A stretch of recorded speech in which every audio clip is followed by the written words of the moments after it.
ఒకటి, ఇరాన్ యుద్ధం ప్రపంచాన్ని కుదిపేస్తోంది. అమెరికా, ఇజ్రాయెల్ వర్సెస్ ఇరాన్ మధ్య యుద్ధం తీవ్రంగా కొనసాగుతోంది. ఈ యుద్ధం 5వ వారంలోకి ప్రవేశించింది.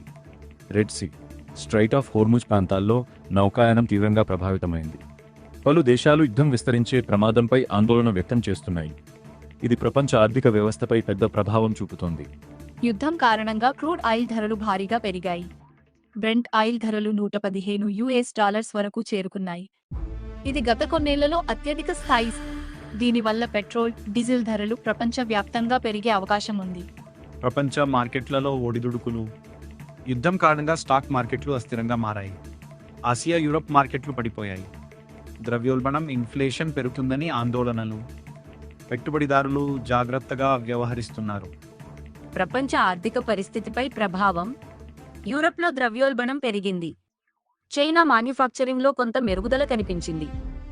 గ్లోబల్ ఎకానమీపై మిశ్రమ సంకేతాలు.